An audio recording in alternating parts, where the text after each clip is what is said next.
रामनीलमेघश्याम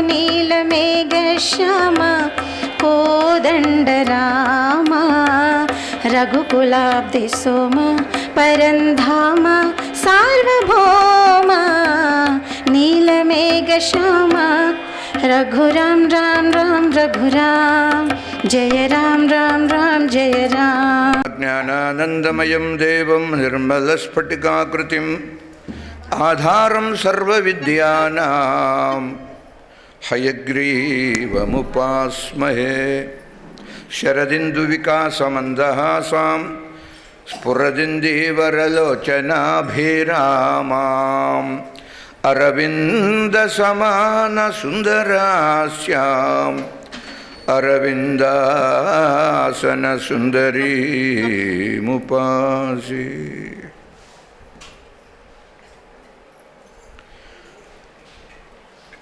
वासुदेवा हरि।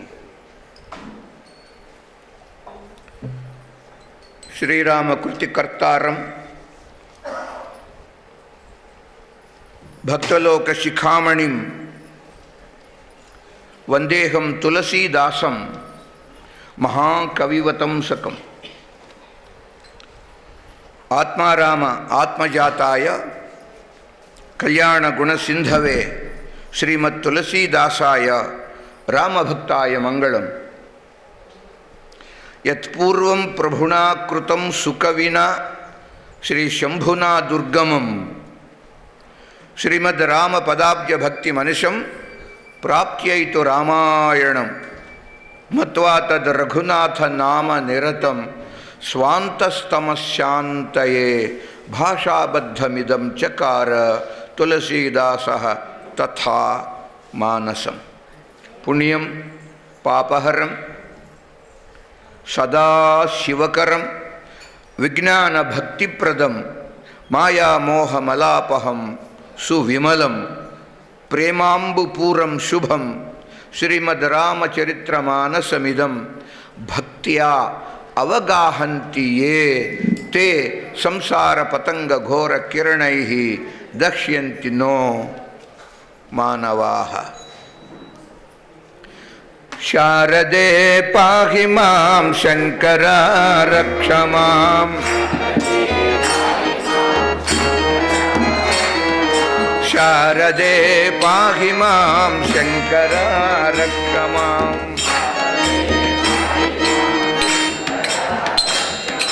शारदे पाहि मां शङ्करा रक्ष माम्।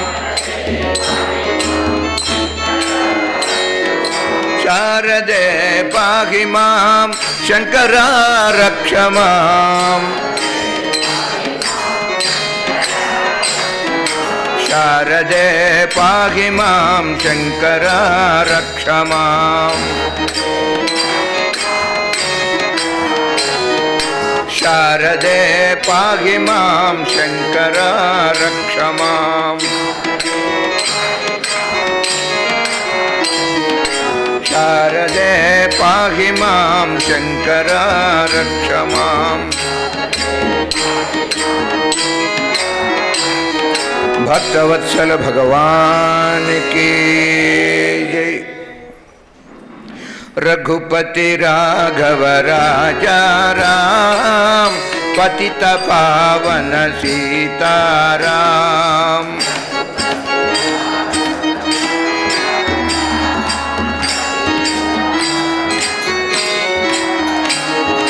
रघुपति राघव राजा राम पतित पावन सीताराम।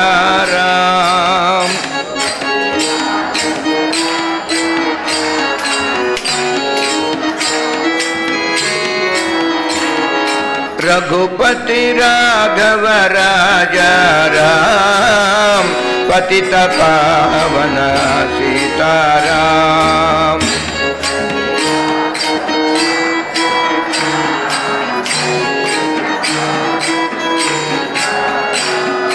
सुंदर विग्रह मेघश्याम गंगा तुलसी शालग्राम।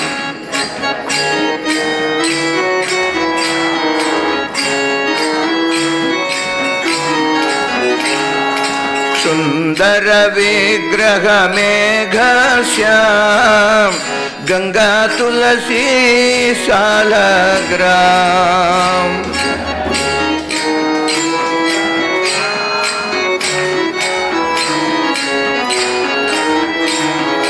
రఘుపతి రాఘవ రాజా రామ్ పతిత పావన సీతారామ్.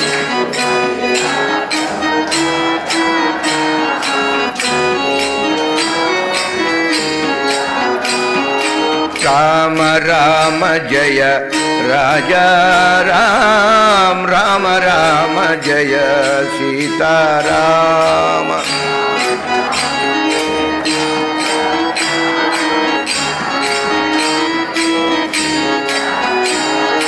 రామ రామ జయ రాజా రామ్ రామ రామ జయ సీతారామ్.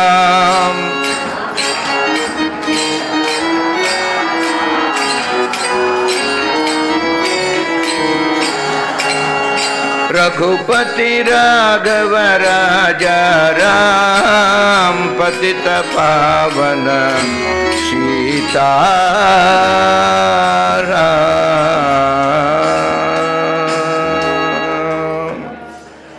భక్తవత్సల భగవాన్ की నామ సంకీర్తనం యస్య సర్వ పాప ప్రణాశనం ప్రణామో దుఃఖశమనః తం నమామి హరిం పరం. నాస్తి నాస్తి కలౌ నాస్తి హరినామ వినా గతి. తస్మాద్ యత్నేన జప్తవ్యం హరేర్నామైవ కేవలం. నాస్తి నాస్తి కలౌ నాస్తి హరినామ వినా గతి. తస్మాద్ యత్నేన జప్తవ్యం. ప్రయత్నపూర్వకంగా నామజపం చేయవలే. యత్నేన జప్తవ్యం. కలిలో అంతకంటే సులభమైన సురక్షితమైన సాధన మరొకటి లేదు. కన భగవన్నామం, విశేషంగా రామనామం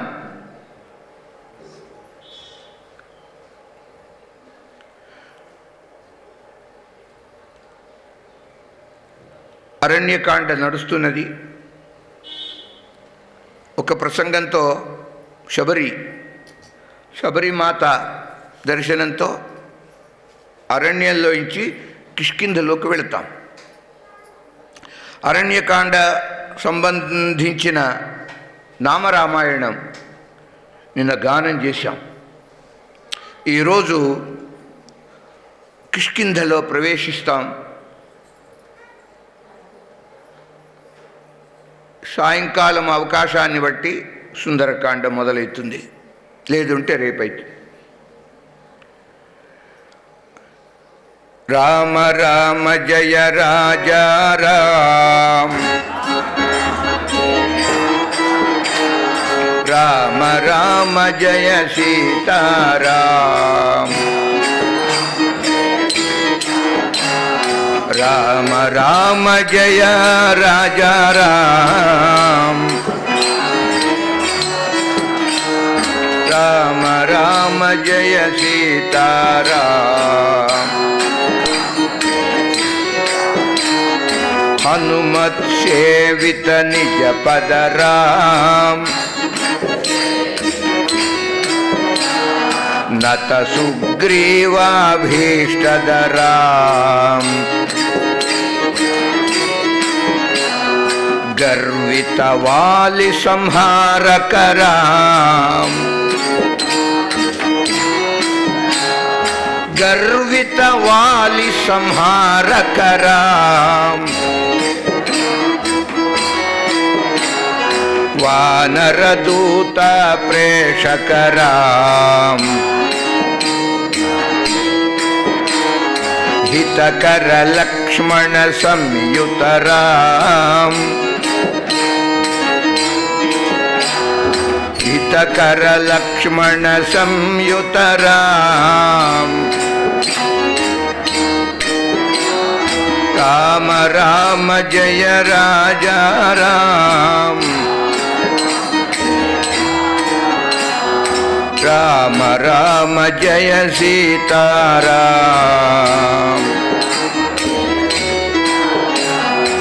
భక్తవత్సల భగవానికి ఉల్లంఘ్య సింధోః సలిలం సలీలం యశోకవన్హిం జనకాత్మజాయాః ఆదాయ తేనైవ దదాహ లంకాం నమామి తం ప్రాంజలిం ఆంజనేయం. దూరీకృత సీతార్తి ప్రకటీకృత రామ వైభవ స్ఫూర్తి దారిత దశముఖ కీర్తి పురతో మమ భాతు హనుమతో మూర్తి. శ్రీ గురు చరణ సరోజ రజ నిజ మన ముకుర సుధారి బరనౌ రఘువర విమల యశ జోదాయక ఫలచారి. बुद्धिहीन तनो जानिकै सुमिरो पवन कुमार. बल बुद्धि विद्या देहु मोहि हरहु कलेश विकार. जय सीताराम. मृत्युंजयाय रुद्राय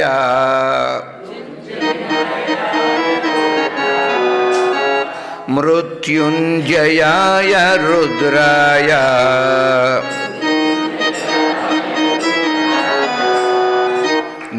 नीलकंठाय शंभवे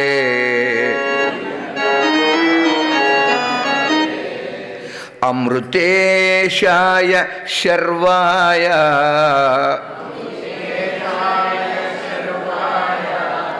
अमृतेशाय शर्वाय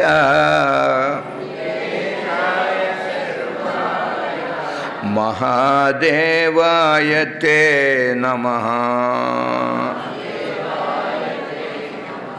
महादेवाय ते नमः.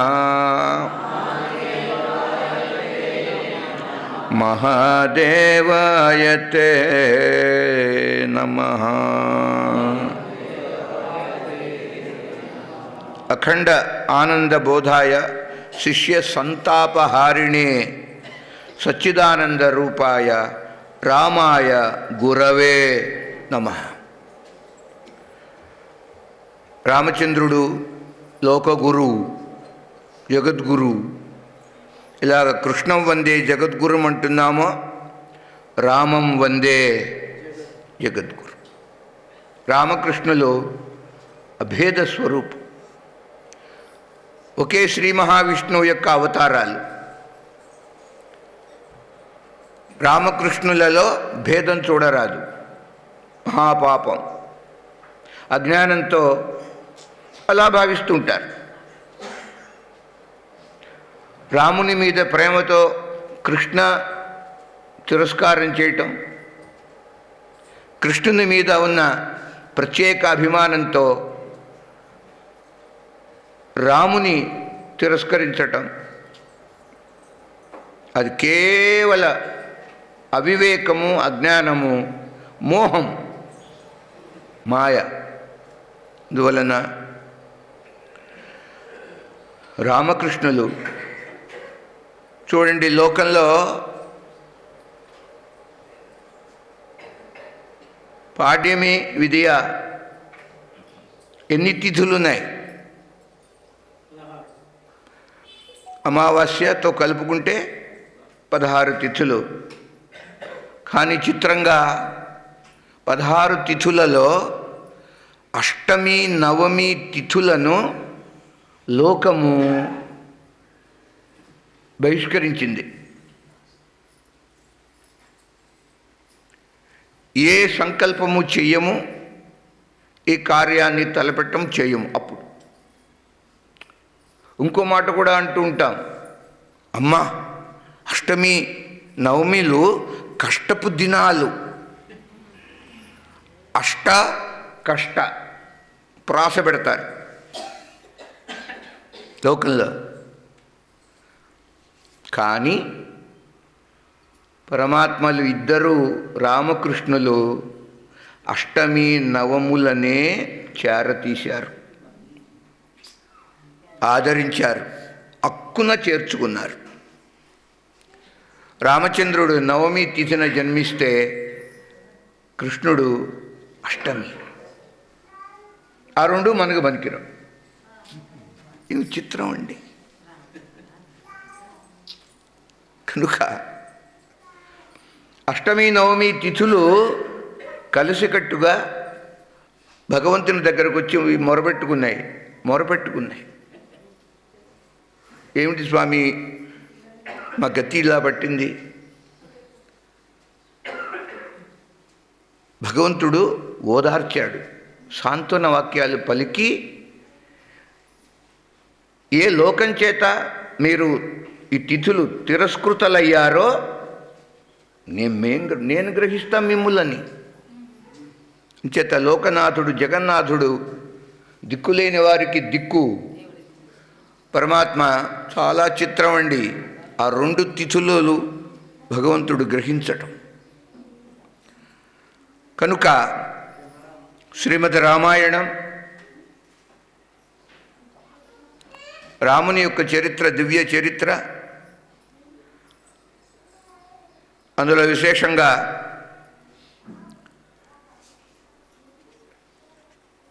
అరణ్యకాండ, అరణ్యవాసం చేస్తూ పరమాత్మ అనేక మంది మహర్షులని దర్శించారు, వారి ఆశీస్సులు పొందాడు పరమాత్మ. శక్తి సముపార్జన చేశాడు. యా దేవి సర్వభూతేషు శక్తి రూపేణ సంస్థిత. ప్రతి ప్రాణిలో ఎంతో కొంత శక్తి ఉంటుంది. అది అమ్మవారి యొక్క అనుగ్రహం. విశేష కృపని బట్టి ఆ శక్తి ఎక్కువగా ఉంటుంది కొంతమందికి. పరమాత్మ సర్వశక్తి సంపన్నుడు.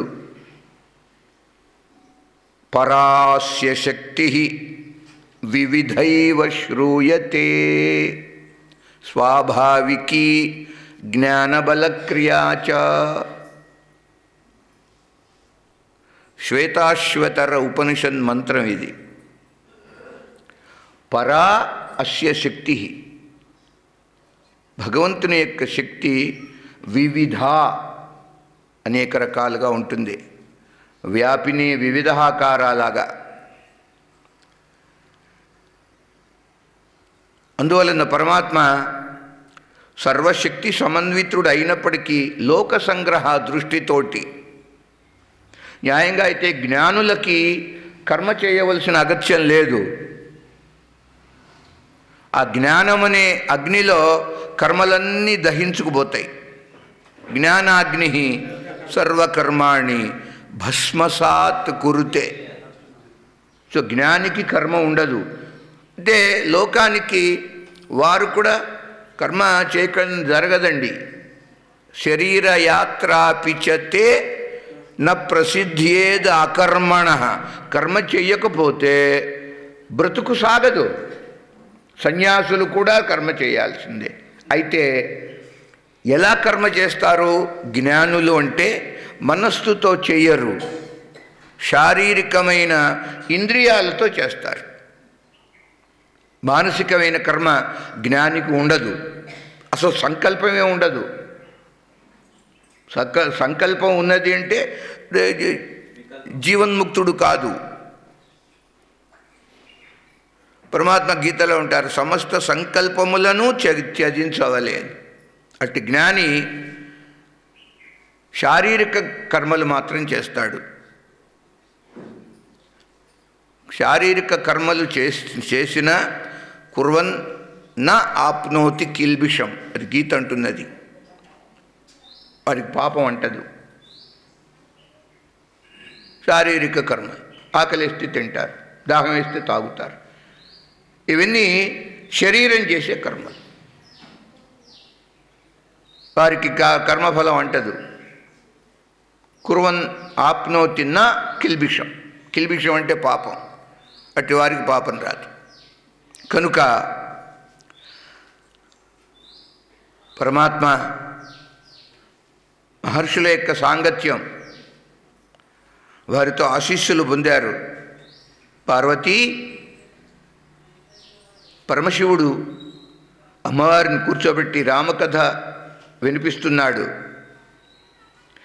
విరహి ఇవ ప్రభుకరై విషాద. సీతాదేవి రావణుని చేత అపహరింపబడ్డది. సీతా వియోగంలో పరమాత్మ అన్వేషణ చేస్తున్నాడు. వెతుకుతున్నారండి సోదరులు ఇద్దరు కూడా. పంపా సరోవరం దగ్గరికి వచ్చారు. సీతాన్వేషణ చేస్తూ పంపా సరోవరం దగ్గరికి వచ్చారు. ఆ కాలంలో, రామాయణ కాలంలో పంపా సరోవరమే నేడు కర్ణాటకలో ఉన్న హంపి. పంపాయే హంపి. అట్లా పకారం హకారంగా అవుతుంది ఈ కన్నడ భాషలో, అలా గుర్తించాలి. కనుక సీతా రాముల యొక్క వనవాసము చారిత్రకం, హిస్టారికల్, అది జరిగింది. ఇది ఇతిహాసం. భారత రామాయణాలు రెండు ఇతిహాసాలు. ఇతిహాసం అంటే ఇలా జరిగింది అని చెప్పే చరిత్ర. భారతీయ చరిత్ర ఇతిహాస పురాణాలు. విదేశీయులు, ప్రధానంగా ఆంగ్లేయులు, వారి పరిపాలించిన కాలంలో చరిత్రను వక్రీకరించారు. పిచ్చి పిచ్చి మాటలన్నీ, లేనివన్నీ కల్పించి మన యొక్క శక్తి సామర్థ్యాలు, వైభవం, పూర్వ వైభవం ప్రపంచానికి తెలియనీయకుండా కళ్ళల్లో ఏం పోసుకుని, కారం పోసుకుని, నిప్పులు పోసుకుని. కారం పోస్తే వాడు బతుకుంటాడు, చావాడు. నిప్పులు పోస్తే చస్తాడు. కళ్ళల్లో నిప్పులు పోసుకుని మరి చరిత్రను వక్రీకరించారు. ఇప్పుడిప్పుడు ఈ 10 సంవత్సరాలు బట్టి మన అని చెప్పుకోదగిన పరిపాలన వచ్చింది. అంతక్రితం లేదండి. అయినా సరే సంపూర్ణమైన స్వాతంత్ర్యము ఇంకా రాలే. ప్రభుత్వం ఇంకా వీక్గానే ఉంది. అది మన దోషం. ఎప్పుడైనా సరే ప్రజల యొక్క బుద్ధికి, స్వభావానికి, ప్రవర్తనకి, ఆలోచన సరణికి తగినటువంటి ప్రభుత్వమే వస్తుంది. ఎందుకంటే ఎన్నుకునేది ప్రజలే కనుక. ప్రజాస్వామ్యం ఇది, రాచరికం కాదుగా. రాచరికం ఉన్నప్పుడు ధర్మాన్ని కాపాడేవాడు రాజు. ఇవాళ ప్రజలే రాజులు. అందువలన వారు తమ కర్తవ్యాన్ని సరిగా నిర్వర్తించని కారణం చేత స్వార్థం. ఆ రోజు కూడా ఏమిటో సంపాదన. ఓటింగ్ రోజండి, సెలవిచ్చింది ప్రభుత్వం. ఎందుకు ఇచ్చారు? ఓటేయమని ఇచ్చారు. ఇంట్లో కూర్చుని ఎంజాయ్ చేస్తారు. ఏమి దరిద్రం అండి. అంటే వందల సంవత్సరాల బానిసత్వం, ఇంకా ఆ బుద్ధి పోల, బానిస బుద్ధి అనుభవిస్తామంతే. ఇంత మాత్రంగా ఉన్న గుళ్ళు, గోపురాలు, ఇలాంటి ఆశ్రమాలు కూడా ముందు ముందు ఉండవు కళ్ళు తెరవకపోతే. వక్ఫ్ బోర్డ్ అని ఉంది. వక్ఫ్ 1973లో ఇందిరాగాంధీ తెచ్చిందే ఆ యాక్ట్. ఇది హిందూ దేశం. హిందువులకు విరుద్ధంగా ఆ యాక్ట్ తెచ్చింది ఆవిడ. ఈ రోజున కోట్ల ఆస్తి వక్ఫ్ బోర్డుది. డబ్బుంటే ఏదైనా చేసేస్తారు. డబ్బుకు లోకం దాసోహం అన్న మాట ఉందిగా. హిందువుల్ని కొనేస్తారంతే. వాడి భవిష్యత్ అక్కల మన పిల్లలు ఏమవుతారు, వాళ్ళ పిల్లలు ఏమవుతారు అవసరం లేదు. ఈ జన్మకి సుఖపడితే చాలు. ఇంత భయంకరమైన కుట్రలు జరుగుతున్నాయండి. చాప కింద నీరులాగా, చాప కింద నీరు మనకి తెలియదు వస్తున్నట్టు. ఇంత ప్రమాదం. మన సంస్కృతిని, సభ్యతని, ఈ సదాచారాలని, దేవాలయాలు, ఆశ్రమాలు ముఖ్యంగా కాపాడుకోవాలి. మింగేస్తారు లేకపోతే భయంకరంగా. అందువల్ల తెలివి లేదు. పదే పదే ప్రవచనంలో అవకాశం వచ్చినప్పుడల్లా మేము అంటూ ఉంటాం, ఈనాడు దైవభక్తి కంటే దేశభక్తి ఎక్కువ కావాలి. పరమాత్మ చూడండి, రామచంద్రమూర్తి శ్రీమద్ రామాయణంలో లక్ష్మణస్వామి, అన్నయ్య లంక అంతా బంగారు, సువర్ణం, మన వాళ్ళందరినీ రప్పించుకుందాం, లంక మనది అయిపోయింది కదా, రావణవధ జరిగింది, ఫ్యామిలీ మొత్తం ఇక్కడికి షిఫ్ట్ చేసేద్దాం, లంకలో ఉందాం, బంగారు ఆకర్షణ. ఎందుకండి లక్ష్మణుడు జీవుని బుద్ధి అలాగే ఉంటుంది, మన బుద్ధి అంతేగా, ఆశపట్టల్లా. పరమాత్మ ఏమన్నారు, అపి స్వర్ణమయీ లంక నమే లక్ష్మణ రోచతే జననీ జన్మభూమిశ్చ స్వర్గాదపి గరీయసి. ఇది రామాయణంలో శ్లోకం, యుద్ధకాండ. జనని జన్మభూమి. రామచంద్రమూర్తికి జన్మభూమి అయోధ్య ఎంత ఇష్టమో, అసలు లంకలో ప్రవేశం కూడా చేయలే ఆయన. లంకానగరం ఆయనదే, అయినా వెళ్ళలా, లోపలికి వెళ్ళలా, అట్నుంచే బయటకు వచ్చేసేసా. కనుక రామచంద్రమూర్తి యొక్క ఆశయం జన్మభూమిని కాపాడుకోవటం, రక్షించుకోవటం. మన జన్మభూమి భారతదేశం. ఈ హిందువులకి మరొక హిందూ దేశం లేదు ఇక్కడ, కాకపోతే ఇంకో చోటకి వెళ్ళి ఉందామంటే. మొత్తం ప్రపంచంలో ఏకైక ఇప్పటికీ హిందూ దేశం అని చెప్పుకోలేకపోతున్నాం. ఆ పేరు లేదు ఇప్పుడు, పెట్టుకుంటే కానీ. ఇతరులకి 56 ముస్లిం కంట్రీస్ దేశాలు ఉన్నాయి భూమి మీద, 56 వాళ్ళకి. అన్ని 56 మహమ్మదీయ దేశములు ఉన్నప్పటికీ కూడా ఆ బంగ్లాదేశ్ ప్రధాని షేక్ హసీనా అక్కడి నుంచి ప్రాణభయంతో పారిపోయి భారతదేశంలో షెల్టర్ తీసుకుంటున్నది ఇప్పుడు. ఆమెకే అనేకంగా ఉన్నాయి కదా ముస్లిం కంట్రీస్ దేశాలు, ఎక్కడికి వెళ్ళదా. ఇప్పుడు ఇండియాలో ఉంది ఆవిడ, అది పెద్ద రభస. ఇప్పుడు మోదీ గారు మరి ఎలా పాపం దాన్ని పరిష్కరిస్తారు. అందువల్ల క్రైస్తవులకి వందల దేశాలు ఉన్నాయి. ఇక్కడ కాకపోతే వాళ్ళు ఇంకో చోటుకి వెళ్తారు. కానీ ఇక్కడి నుంచి మనల్ని వెళ్ళగొడితే ఎక్కడికి వెళ్ళాలి? లేదు. కాశ్మీర్లోంచి అలా తరిమి కొట్టారు హిందువుల్ని, వేల మంది చంపబడ్డారు. హిందువుల ఆస్తిపాస్తులని ఆక్రమించుకున్నారు. స్త్రీలను కూడా చెరిచారండి. అవే కాశ్మీర్ ఫైల్స్ అంటే. చూశారో మీరు, నాకు తెలియదు. కాశ్మీర్ ఫైల్స్ అవన్నీ యథార్థంగా జరిగినాయి.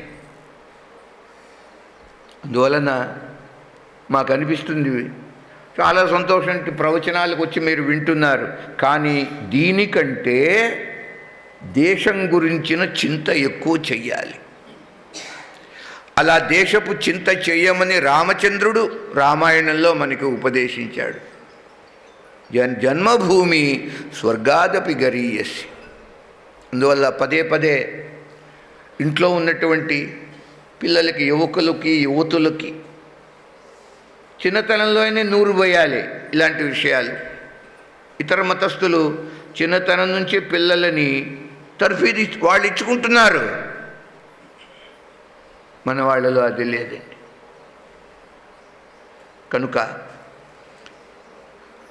అమ్మవారు పార్వతీదేవి